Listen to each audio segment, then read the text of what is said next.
Steve, so 2 games and 2 wins. That's going to be pleasing, given it was a Vars in a big league game. Absolutely, yeah. 3 games unbeaten now as well, so it's always good to, try and stay unbeaten as long as you can.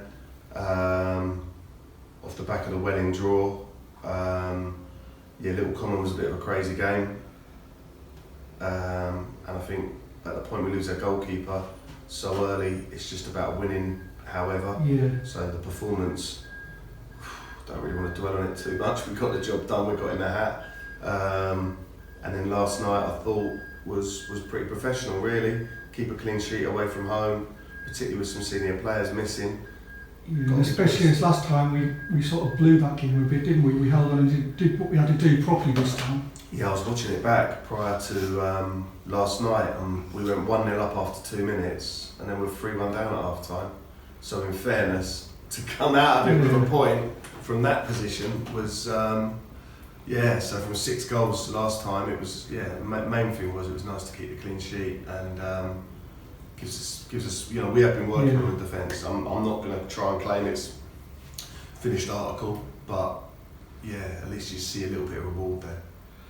Yeah, because I think the defence looks a bit, was that the first time we played the same defence as well for back 4 for back-to-back games. Yeah, and the keeper, I suppose, as well. Quite possibly. Yeah. I'm not 100% sure, but put it this way, it hasn't happened very often. Yeah. So we kept faith with the boys that played against Little Common, because I think if we're honest about it, the 2 goals we conceded there, one of them was an absolute freak, which doesn't happen again 99 times out of 100.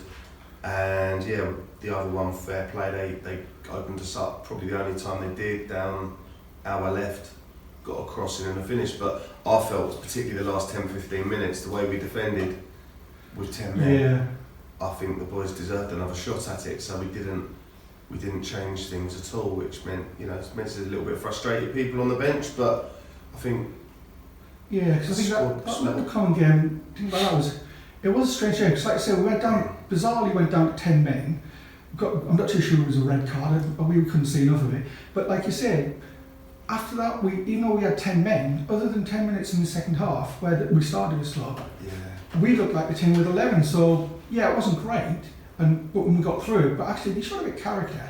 Yeah, in bags. They showed character, spirit, desire. I think I said when you called me after the game that we know what that means to the fans and the club and us. We know it's the best non-league competition for us, really. So just really wanted to dig in and show a bit of grit and get through. I do think it was a sending off, if I'm honest. I think I've spoken to Gloves. See it. I think Gloves has just had he thinks the ball's going to roll out of play. It clearly ain't. I think there's a little bit of a hill. It's quite a wet pitch. It's held up, and I think at the point that he takes the guy down, it's going to be a red. And just thankfully we had Nathan on the bench to make his debut, and obviously he's then kept his shirt and kept a clean sheet last night, so that was good. I think, like I say, Nathan's been great. Okay, there's nothing to do about the freak one, but other than that, I thought in the Little Common he did really well, and last night he did well. He did, I think against Little Common I can remember he made one very good double save where he's come out and spread himself at his near post, and it's just crazy when you think Tommy Skill in goal for Little Common at the other end is our other 23 goalie. So credit to Jamie and Bailey in the 23s. It's probably very unusual for 2 under 23 keepers from the same club to be playing in the basket. There was three keepers on that game, and they were all our keepers, so you can't really just say anything other than that. I think it's brilliant. For Jamie, it's great. It's credit to the 23s, obviously playing tonight. There's a few of the other boys. Obviously, last night we had Cam on the bench, we had Brad on the bench. Again, they've both been out wide field, get a little bit of experience. And some of the other, obviously Zach and JP are both come from the 23s, a little bit further back. So it's good. Like I said, talking about defence was Mo that's come in. He's been a real great find. I mean, where did he come from? So Mo was somebody who came and played for me at Uckfield about 4 years ago. He had a season with us, which then got him a move to Lancing in the division above. So he's played for Lancing. Did he do 1 or 2 seasons? I lose a little bit track. I think he might have done 2 seasons with Lancing. I think he won Supporters Player of the Year there last year. He then made a move to Broadbridge Heath, which again is step 4 this season. Got himself injured, and he's just struggled a little bit to get back in the side. So he lives in Crowborough. So again, he's another Sussex boy. So our mate on Facebook, I probably have something to say about that. But to be fair, I think Crowborough's probably nearer Tunbridge Wells than the vast majority of Kent. Well, so, it's only a couple of miles down the road, sort of thing, isn't it? Yeah, and like I say, step 4 pedigree, a very honest boy, talks well, gives you absolutely everything. Yeah, we can hear that. He was calling the line a lot last night. Yeah, which is what I and he looks 2-footed. He's good enough that he can do a job, a bit like Rory. They can both do a job on either side. I'm sure they've got a favoured one. Yeah. But it helps. Was it Whitstable he played right? He didn't he? Yeah, he played right back against Whitstable, and he played left back the last 2 games. Yeah, and then you've had Tommy and Sidgy coming in. Not Tommy and Sidgy. Tommy's had to give way when we couldn't get there, and then Jim's come in, and he's more than justified the place, and we've looked solid with the centre back pairings as well. I think we've obviously mixed and matched a little bit this season, which is not ideal, but some of it's down to circumstance, some of it's down to performance. Sidge and Jim, I felt, did very well on Saturday. I think they deserved another crack at it. And Tom was back with us last night. He was back in the squad. Obviously, we saw him. Just had something away from football that's kept him out. And but I think he understands. He's just got to be patient. That's the life of a centre half, really. When the two. Well, I think with Jim and Sidgy, you've got sort of your Rio Ferdinand in Tom, in Jim, and Vidic in Sidgy. It's that perfect pairing, really, isn't it? I'm sure they'll take that. I'm sure they'll take that all day. We're not short of options there. In all honesty, we've got a good. If anything, I've probably got a bit of an embarrassment of options, and if anything, like we've had to trim the squad a little bit because I think you carry too many numbers. You're just in danger of having too many people not really happy, and that doesn't help. So we have trimmed the squad a little bit, and it's good to have flexibility. People like Rory could do about half a dozen positions. Harry Hudson could do half a dozen positions. Dan Tier, I think I played him everywhere across the back 4.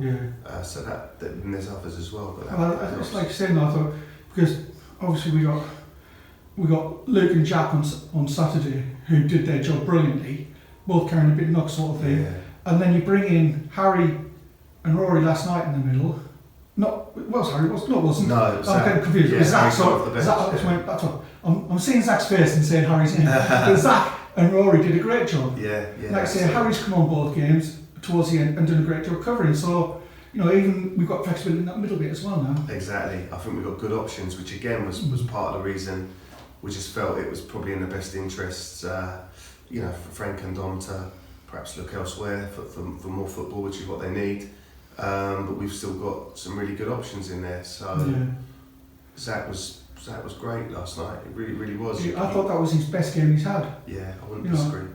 I thought he did really well. Yeah, and I thought Harry made a massive impact when he came on against Whitstable, and when he came, I think that was kind of part of the catalyst for us getting back into the game. And then I think he just helped get us over the line on Saturday against Little Common. Just for relatively small in stature, he's just got such a great jump on him aerially, very aggressive, he's mobile. But he's also quite smart football player, he reads the game well, that's what I've always said. And he gets in and around the box, and he's causing havoc up the other end, so it's good. But I think, talking about last night, the one thing that really stuck out to me was we had such aggression and speed and power and pace, everything you wanted, down both wings. We really tore them apart. Yeah, I thought the wingers were a real catalyst for the result, weren't they? I think first half they were really scaring their wide defenders. I think they were playing 5 at the back, and Regan was probably starting slightly higher and then knocking, and he is just electric. Whereas Festos was picking it deeper and travelling with the ball. I think bearing in mind it was uphill as well first half, I think he must have travelled 50-60 metres at least half a dozen times. Final ball wasn't quite there, but in fairness, just to get us up the pitch. He did, and it wasn't just like there was nobody there. He had to go through people as well all the time. Yeah, he looked really quick. Like, he looked quicker than I've even personally realised he was last night. There was one instance where he got going when we were going down in the second half, where he started behind on the halfway line, and their fullback was at least 10 yards, and he caught their fullback and went past him like their fullback hadn't turned and moved. Yeah, he was so quick. Good. And Egan was doing the same on the other side, and then their number 2 must have just been praying for 90 minutes to you because he was just knocking the ball over past him when he wanted. Well, he must have known what to expect. I think exactly the same thing happened when we played him at home. I think Reggie gave him a bit of a torrid time, but I thought the link play to get the ball out to them was good as well. Well, our first goal last night was everything you would have wanted, wasn't it? Yeah, it was. Starting our goal and finishing theirs. Yeah, I'd say maybe a bit flippant because I haven't considered it before, but I'd say it's got to be up there with our goals of the season. Yeah. It's such a shame we haven't got it on video, hint. But because I think it was a great move, wasn't it? And it felt like we did a similar. We had those patterns probably at least another 4 or 5 times. Now, to be fair, we haven't worked too much on the attacking side because just naturally the boys seem to do it. It's been more the other end that we've worked on. So to get the clean sheet was it just felt quite pleasing. Yeah, and like I said, there was times, at the weekend where we sort of had a bit of a brain fart when we started the second half, but we recovered, scored and dominated the game like we were the people with 11 players within that 10 minutes. And again, it was the same last night. Maybe every now and again you thought they would remember and they came back against us, and maybe we were towards the end a little bit. So they started to attack more, but we held them off. But they didn't really threaten, even though they're having a bit more of a go. I think we learned from Saturday's mistakes, if anything, just that it was so key not to give them any encouragement and let them back into the game.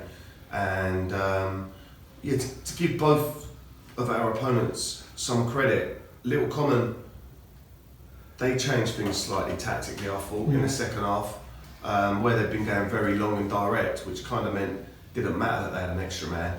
They started getting one of the midfielders to drop in deeper, and then he started spraying it out to the. They started testing us a bit more with shorter passing, which I guess when you're a man down, that's not really what you want. And then I think Stansfeld last night, they definitely looked like they switched it from. It looked like they was playing sort of 3-5-2 in the first half, and then I'm pretty sure they switched it to 4-3-3 in the second. Yeah. And again, they started using the width a bit better, which again it does stretch you about. And so you have to kind of adapt to these tactical challenges, don't you?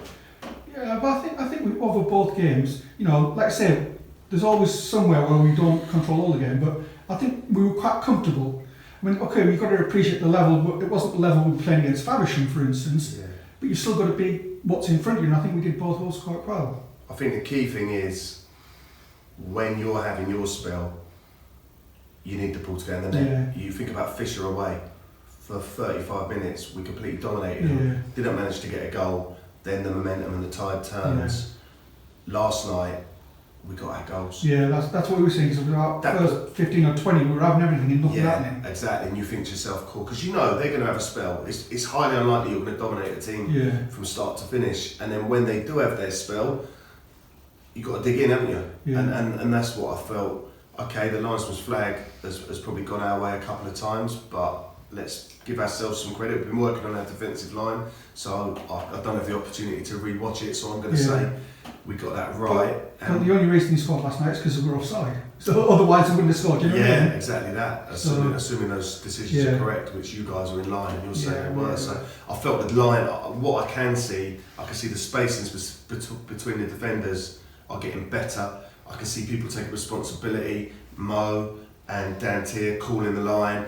I thought James White particularly was vocally leading the line, and I thought both him and Sidge were dominating in the air. I think Jim, in his last 2 games, has really upped his performance level. Yeah, well, he's been winning a lot of headers. That's what I said. That's a combination of sort of Rio and Vidic, isn't it? Really. I'm sure they'll be delighted with that comparison. To be fair, but and then obviously we've got Tom. Who equally can come back in. Dantier could slip inside. Walder's quite adept at going into the back line, so quite blessed there, really. Yeah, and I think the other noticeable thing was, especially the second half, we were using the width really well and attacking and getting it, But what was more noticeable, it wasn't just Trev in the middle. You'd have Bill was there when the cross was coming in, and whichever winger wasn't involved in crossing it was at the back post. So we had, well, we ran 3 people coming in minimum, as well as Rory getting forward. So that's starting to come a bit better, where it's not Trev so isolated by himself for everything. No, that's right. If we're gonna kind of, a lot of our attacking play does result on wide areas. Right? There's no point making it a secret because there's so much footage available. Yeah. But you need people in the box, don't you? Because if you're going to put in 10 crosses and you've only got 1 person in there, well, statistically, if you can get 4 people in there, you've got a much higher chance of someone getting at the end of it. And Bill, I'm really glad that Bill got his goal, because I was a little bit conscious might have knocked his momentum, because I chose to rest him against Whitstable because he was on 4 bookings, and I didn't want him banned for the Vars game. Yeah, but how then ironically, I've got to sub him after 6 minutes. So And how does the smallest player on the pitch score the header? I think maybe he's a bit of an assassin. Harry Hudson's a bit like that as well. They're both got a good leap on them. They're both quite stocky for their height. They're not scared of the physical side, and they both time their runs. Yeah, really it wasn't like he had competition around him. He was just miles above everybody. Yeah. It was a great header. Yeah, he's Billy the Fish, isn't he? Yeah, of course he is, isn't he? Billy Fish. Yeah, no, I'm just glad to see him score, and he's stepping up. Bill is. He's becoming quite a loud voice in the change room, quite a senior player actually. So it's good. And like I said, as you say, that's 3 games undefeated. It sort of sets up Fisher, not Fisher. It sets up Faversham. I'll get there eventually. Sets up Faversham nicely because they're the multi-million-pound team and everything. But the last 3 games gives us a chance. I think we could go and think we can give them a chance. Lid beat them, so you never know. Yeah. This league, there's no guarantees, is there? No. I think I looked earlier. I think they've played 12. They've won 9. They've lost 3. So their ratio of defeats is 25%. Well, why can't we beat them? Yeah. Statistically, they're one of the top 2 sides in the division at the minute. Whereas we are a bit more inconsistent, but we have got that little platform now of 3 games. So we should have Luke Leppard back for Saturday. Tom's obviously in contention. Fingers crossed on Wolves, just waiting to find out. But a lot of I think our strongest team, it stands up against most. I think we might go on as underdogs, but I think we've got a crack at them anyway. Yeah, exactly that. And it's certainly nothing to be scared of from our point of view. It's a long season. It's 1 game. Yeah. It'd be lovely to keep the momentum going. Yeah. But look, I ain't gonna. We're playing a good team, aren't we? All right, Lid have beaten quite comfortable by the looks of things last night. So we might get the backlash, or we might get them coming to us with a little bit of knocking their confidence, who knows? But either way, I think we're comfortable, we can give them a good game. Focus on us, that's all we can do. Brilliant. All right, we'll look forward to Saturday then. Cheers.